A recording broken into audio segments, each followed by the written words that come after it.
Often the sky falls in the lightest area of the scene, but not always, such as the case in this photo where we have sunlit buildings against a sky that is darker than the face of the building. This is where I see a lot of students go wrong. They try to paint the sky and the buildings the same value at the same time. In that approach, we're really going to miss out on the vibrancy of light in this scene, which is so important. Today I'm going to walk you through this painting and talk you through the choices I made to create this scene with vibrant light. As I always do, I lay out my drawing first, and then I wet down the back of the paper and the front of the paper.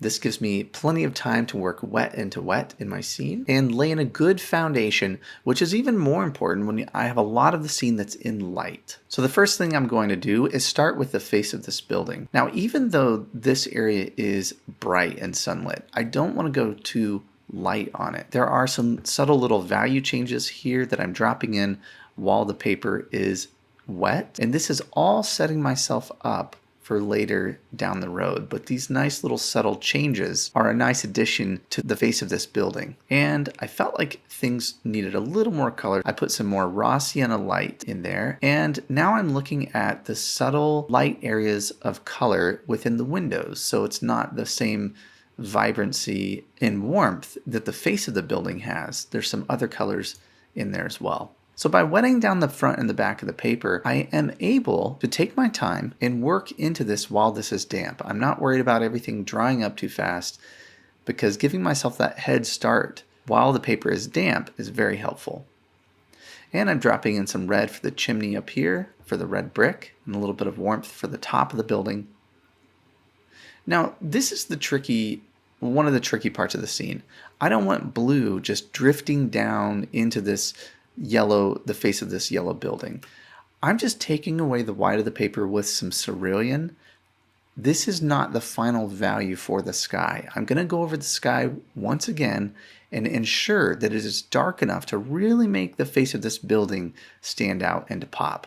Right now, I'm just taking away the white of the paper and moving along through my wash. So I'm adding some blue there, and now I need some more warm color, and this is raw Sienna Light, to get the face of that building in. Working my way down the paper, taking away the white of the paper, and you'll notice here I like to use a little bit of cool and warm combined. There's some subtle color shifts there.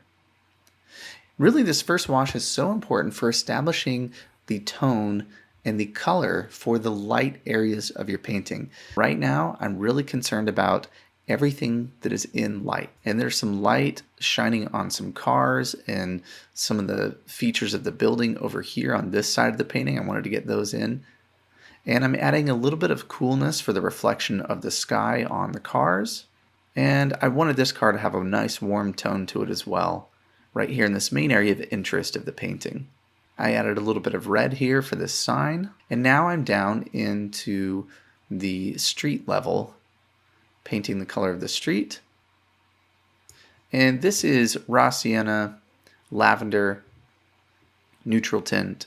And I'm really into these sweeping shadows that lead us into the scene. So I'm going to lay them in now while everything is wet. There's a good chance I'm going to go over the road one more time, and I will come back and paint those shadows again. But just in case, I want to lay those in now while the paper is damp as well. And here is a look at the first wash of the painting. So I'm really focused on the warmth on the buildings. All of those light colors that are absolutely key to get in this first wash.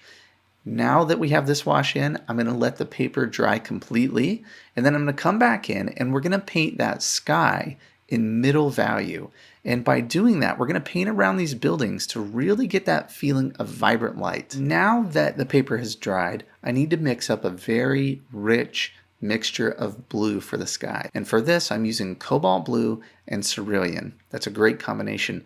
And so I'm going to start at the top of the paper, and you'll notice that I reload my brush and I come back to where I left off. I'm always reloading, coming back to a wet edge. And then I get to these types of areas where I need to kind of paint around stuff with a little more bit of control here.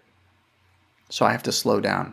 But I'm using a lot of paint, a lot of water, because I want to keep this nice and wet and fluid as I work my way down the paper. And then I get down to this important building in the distance here. When you get to these tricky parts where you have to paint around something like this, get a smaller brush, get something that you feel gives you the amount of control that you need. You'll see that here I switch to this smaller synthetic brush when I need to get into these fine little areas and paint around these smaller things. I'm taking my time here to really paint around this building.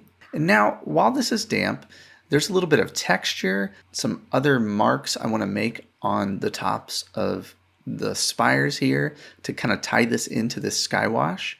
And I'm loading my brush up with some raw sienna, some raw umber, and I'm kind of dry brushing over the top of that. I don't want to cover all of it up. I want to go ahead and tie some of this in to that wash now if I can. And it helps connect this in to the sky wash and makes it not so cut out. So it takes me some time to work through that little bit of detail. And now the sky is still damp, and I have some raw sienna, some raw umber, and neutral tint. And I'm coming back in and painting the top of that roof while the sky is still damp. That's a nice way to get some softness. And so not every edge is just very hard and defined. And that's why I wanted to come back and paint this while the sky wash was still damp. And now I'm into some of this value, some of these buildings, little bits of detail in the background. And I tied the roof, same thing, into this wash while things are still damp. And now I'm thinking about the shadow. You can see as we look back past this main building, there are some shadows that are pretty key in defining and really helping this light stand out on the face of this building here. So I'm painting those shadows, connecting it right into this wash as much as I can, looking for ways to connect this shape together. And I threw a little bit of coolness, a little bit of cerulean into that shadow shape in the background. Gives us a little feeling of distance by cooling it down. It kind of drops it back a little bit. And there's a tree here that I want to go ahead and throw in and connect into this while I can. And for my mixture of green here, I'm using some raw sienna, some cobalt turquoise for that nice olive green color, and back to my calligraphy brush. You can see I have a few brushes going here. There's a lot of details, a lot of little shapes I need to worry about in this street scene. It's helpful to have some brushes that have a little more of a point that I can paint around some of the cars and do little bits of detail with as well. And marks that can be more expressive, such as the shadow shapes or the tree shapes, these more free-form shapes, are really good to use this calligraphy brush. Always finding connections. Painting around the light side of these cars as well is good here.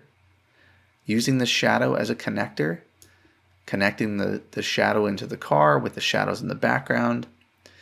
One of the tricky ways in painting in this way is doing just that, seeing the connections of the shapes. Where things are similar in value, I like to paint them together and let them flow together. And in order to see those similarities in value, that is when I'm squinting at the scene or the reference photo, I'm turning the photo black and white. Anything I can do to simplify, remove myself from detail, and see those connections in this middle value shape of the painting. So things are starting to come together. You can see the value of the sky is bringing out the light on the face of that building. I really would have missed out on that if I had painted the building just as a silhouette, or if I had painted the sky and the building in the same wash with similar values. You don't quite get that same feeling of light and vibrancy with that approach. That's why I like doing it in this way. So I'm continuing to paint that shadow shape. The side of that building is all in shadow. There was a little sign that was up catching the light, little bits of things here that are catching the light. Being mindful of those as I paint around the scene. And I wanted to tie the middle value of the cars into the shadows as well. I know there's little bits of the car, the reflections that are darker that can go right into this middle value shape. And I'm doing that with this smaller synthetic brush that has a great point to it.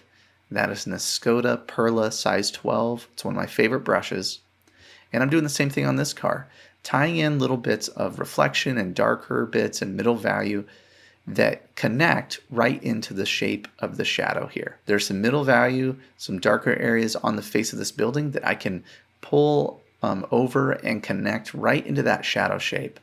So I'm dry brushing in some of the details for these windows, just taking my time, trying to get a feel for what the impression needs to be, like how finished, how polished does it need to be? Do I want to keep it looser and do more dry brush and impression? Or am I trying to render the windows exactly how they look here in the reference photo? These are all decisions you have to make in every one of your paintings.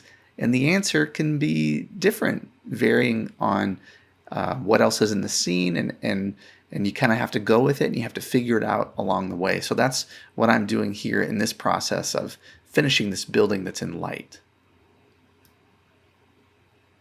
It's time to add in the details of the scene. So I'm starting here with this car that is really in the main kind of focal area of my painting. I find that that's a nice way to approach the finishing part of the painting, is start at the most important part first. Get it how you want it to look for the most part.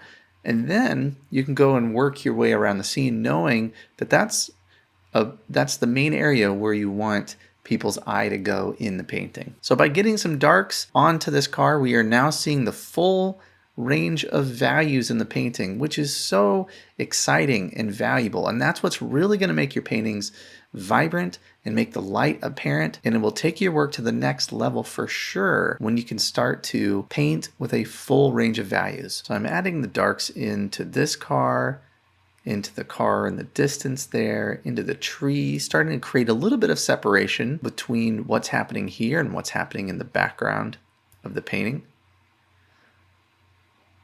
Some suggestions of windows and enough detail here on this building over to the right. And I'm working my way back into this building and some of these little details here. But right here, look at this example. You know, this was not anything special.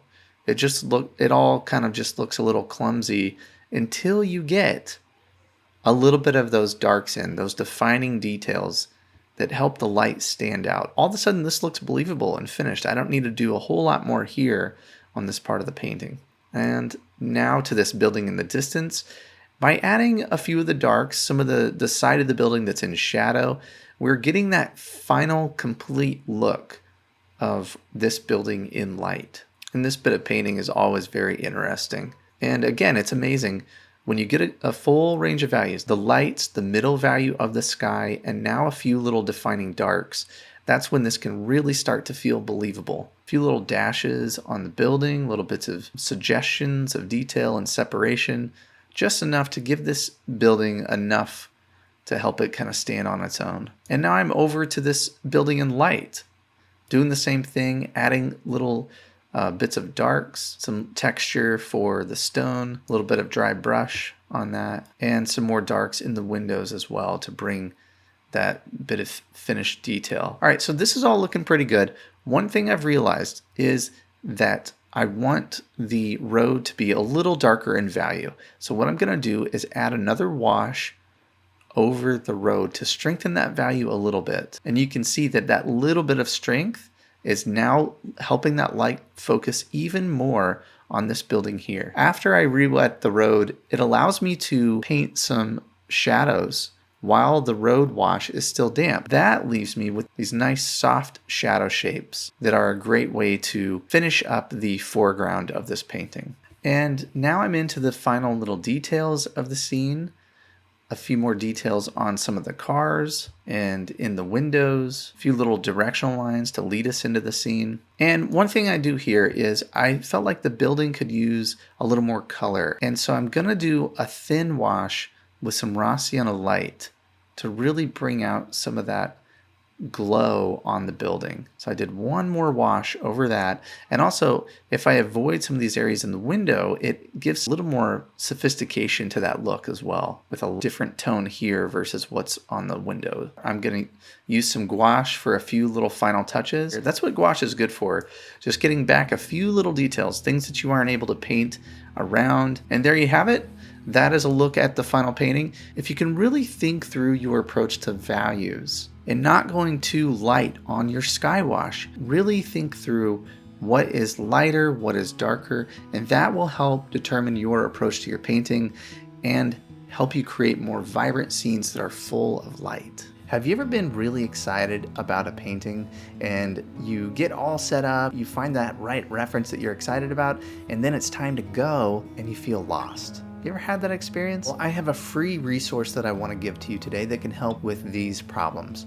My 5 steps to plan a successful watercolor painting. I walk you through the crucial planning phase of your painting that will help you understand what you're going to paint first, second, and third. The planning is really so important, especially in watercolor. This medium is harder to correct. It's so immediate. So having that plan is very important. I send you a PDF that you can download. And the great thing about this is you can have it on your phone, you could print it out, and you can take a look at these crucial planning steps before you start each painting. All you have to do is follow this link here and download my 5-step guide to planning a successful watercolor painting.